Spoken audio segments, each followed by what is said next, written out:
You know, sometimes the most interesting puzzles come in really small packages. Today, we've got just that, a single investment title that we're going to deconstruct piece by piece just to see what we can learn from it.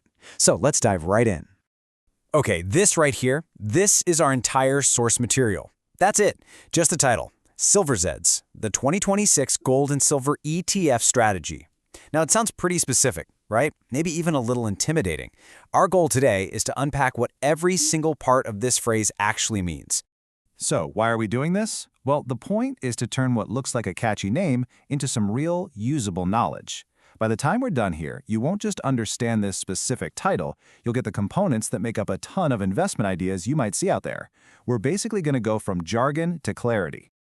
And here's how we're going to do it. First, we'll look at the puzzle itself. Then, we'll decode ETFs. After that, we'll dig into that 2026 time horizon. Then we'll tackle what a strategy really is. And finally, we'll wrap up with your main takeaway. So let's get started. The very first step is just admitting that a phrase like this is a puzzle, you know? It's a bunch of different ideas. You've got precious metals, a specific year, a type of investment vehicle, all jammed together. Our job is to just pull them apart and look at each one. So let's start with that first big piece, the ETF. What in the world is an exchange-traded fund, and why would somebody even use one to invest in something like gold and silver? Okay, so an ETF, or exchange-traded fund, is basically a financial basket of goods. Seriously, that's the best way to think about it. Instead of going out and buying a single bar of gold, you're buying a tiny piece of a fund that holds a ton of gold. And that basket trades on a stock exchange just like a share of, say, Apple or Microsoft. That makes it super easy to buy and sell all day long. And this is where it gets really interesting, the practical difference. I mean, if you own physical gold, you've got to worry about where to keep it, right? You need a secure vault, maybe insurance, and selling it can be a slow process. With an ETF, the fund handles all that storage headache, and you can sell your shares with just a click of a button. It also just lowers the barrier to entry. You can buy a small share for way less than what a whole gold bar would cost you. All right, on to the next piece of our puzzle, the year 2026. Now, this is probably not just some random number. When you see a specific year attached to a strategy, it suggests a very deliberate time frame.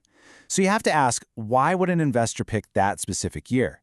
A target year like this implies the investor is really looking ahead. They might be setting up their investment right now, in 2024, but they're doing it with an eye on future events. Maybe they're watching for key economic reports on inflation coming out in 2025. Or maybe they're thinking about how major elections could shift government policy. The year 2026 then becomes their finish line, the date to look back and see if their predictions actually played out. And really, there are so many potential reasons for setting a specific time horizon.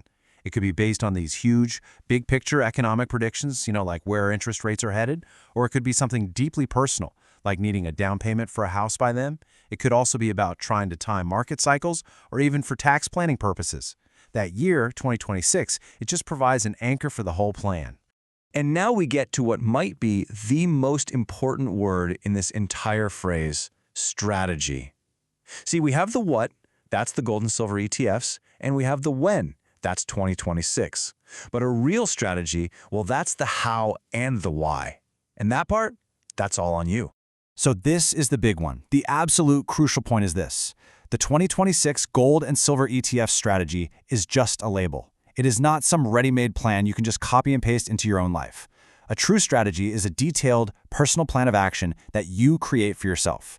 The title is just the beginning of an idea. It's definitely not the end of one.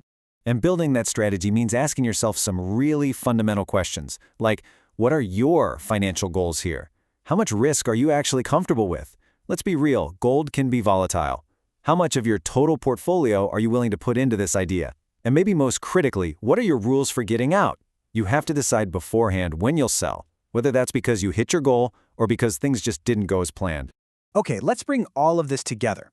We've taken this one simple title and we've broken it down into its core understandable parts. So, what's the big takeaway from all this? Here it is. The key takeaway is that real understanding doesn't come from some catchy name you see online. It comes from knowing the building blocks. It's about understanding the asset you're buying, like an ETF. It's about understanding the potential logic behind a timeline, like that 2026 target. And most importantly, it's about understanding that none of that matters without your own personal plan behind it all. And that really brings us to the end. We've deconstructed the puzzle. Now the power is with you. Looking at this framework, What are the first 3 questions you would ask yourself before ever considering putting your own money into a strategy like this one? Because that, right there, that is where real investing actually begins.